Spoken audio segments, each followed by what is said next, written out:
Method of substitution मधला दुसरा सम आहे.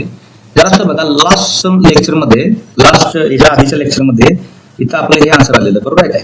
पण इथे मी थोडी चूक केली. तर क्यूब आहे ना, तो क्यूब घ्यायचा. फक्त इथं काय करायचं, ऍड करायचं.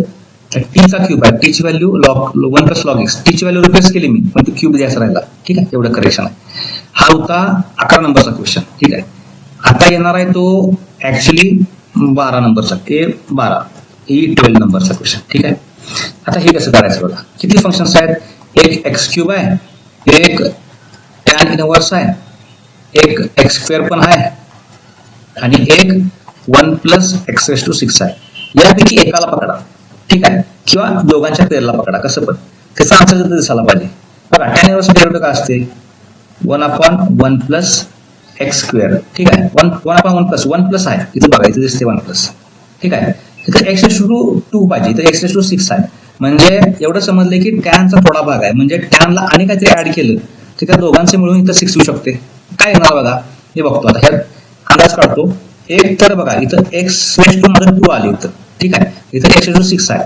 मग काहीतरी करायला पाहिजे की मला इथं बघा 2 ह्या फंक्शनचा यूज करायला पाहिजे, किंवा मला ह्या फंक्शनचा यूज करायला पाहिजे. दिले कसं बघा. आता इथं क्वेश्चन बघा कसं दिलं आहे, tan inverse of x cube.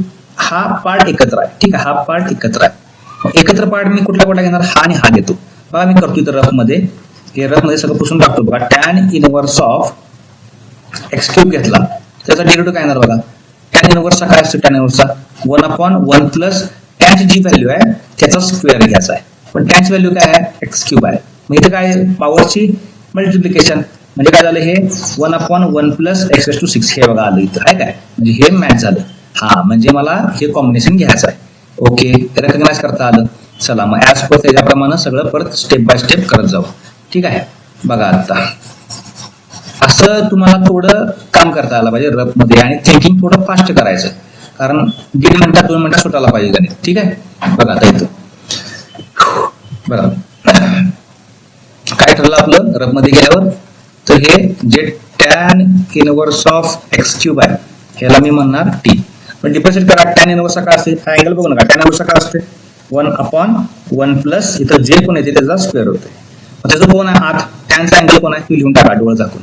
ठीक आहे, into एक्स क्यूब चा डेरिव्हेटिव्ह काय होते, एक्स रेस टू एन चा. हे बघा 3 खाली आला, एक्स ची पॉवर 3 - 1 म्हणजे 2, आणि एक्स चा 1 असतो, याची गरज नाही. आणि इकडे काय होतं बघा, dt बाय dx लिहायचो आपण. ते dx इथं आपण असल्यामुळे इकडे गेल्या काय होणार, मल्टिप्लाय होणार. That's it. सरळ इथं काय होणार, 3x स्क्वेअर. ठीक आहे, अपॉन 1 प्लस हे झालं एक्स रेस टू 6, आणि इथं काय झालं dx is equal to dt. हे सगळं रिप्लेसमेंटचा स्टेप्स झाल्या. हे जमलं तुम्हाला, प्रॉपर सगळं समजमलं. आता ह्याचा आन्सर बघा, क्वेश्चन परत लिहा. क्वेश्चन परत काय येणार बघा. बघा इथं काय काय जाते बघा. सगळ्यात पहिली गोष्ट ह्याच्यामध्ये बघा, हे एक्स स्क्वेअर क्वेश्चन मध्ये आहे, हे 1 प्लस हे पण आहे, आणि dx पण आहे. 3 गोष्टी दिसतात का बघा तुम्हाला. एक्स स्क्वेअर आहे, 1 प्लस हे आहे, आणि dx आहे. बघा वरती आणि खालती 3 मार्क केले. त्याचा मी पहिला आन्सर लिहितो. बघा मी काय करतो, त्याचा आन्सर मी लिहितो. काय ते आन्सर, dt येते. हे dt लिहिलं. काय राहिलं बघा, इथं एक्स्ट्रा 3 दिसतंय, म्हणजे मला इथं काय करायला पाहिजे, 3 ऍड करायला पाहिजे. मी काय करतो बघा, इथं थोडंसं ऍडजस्टमेंट करतो. काय, जर का मी इथं 3 न मल्टिप्लाय केलं आणि इथं बाहेर लगेच त्याला डिवाइड केलं तर काय बिघडणार, बरोबर आहे का. म्हणजे त्या एक्स्ट्रा ग्रीन मध्ये मला इथं 3 पण ऍड करता येईल, कारण इथं पण 3 आहे. म्हणजे आन्सर काय आलं बघा, 1/3 बाहेर आलं, 1/3 बाहेर आलं, आणि आतला 3 त्यात गेला, dt मध्ये गेला. मग राहिलं काय, tan inverse of x cube. ते कोण आहे, हे ते इथं आहे बघा. समजते का बघा, ते इथं आहे. ठीक आहे, tan inverse of x cube काय, राहिलेला पार्ट टी आहे. म्हणजे राहिलेला पार्ट इथं लिहून टाकला, काय टी. बघा इथं काय झालं हे. ठीक आहे, बघा इथे लिहितो मी राहिलेला पार्ट टी, आणि त्या टीचा काय आहे बघा इथं यस. ठीक आहे, टी झालं. आता संपलाच विषय, इथं गणितच संपलं बघा. इथं काय करता येईल आपल्याला, टीच्या ठिकाणी जर का इथं 1/3 बघा, टी जेव्हा लिहिलाय तेव्हा तुम्हाला रिस्पेक्ट ला टी ला झालाय. एक्स चा एक्स स्क्वेअर बाय 2 लिहिता विथ रिस्पेक्ट टू dx असताना, किंवा विथ रिस्पेक्ट टू एक्स असताना. टी चा dt बरोबर काय येणार, तर ह्याचा येणार टी च्या वरती डोक्यावरती काय म्हणजे 1 आहे, टी स्क्वेअर अपॉन 2. ठीक आहे, प्लस सी याच्यामध्ये n2. मग काय झालं बघा, I is equal to t square into 1 t square upon 3 2 जार 6 हे प्लस सी.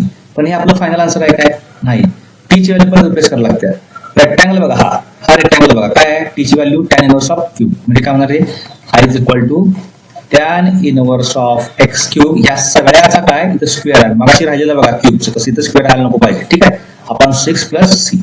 हे जे काय आन्सर मिळालं हे आपलं एबीसीडी पैकी कुठेतरी एक आन्सर असणार आहे. ठीक आहे, बेसिक लेवलचे तुम्हाला ही स्टेप समजायला पाहिजे. That's it. परत एकदा व्हिडिओ बघा, समजून जाईल.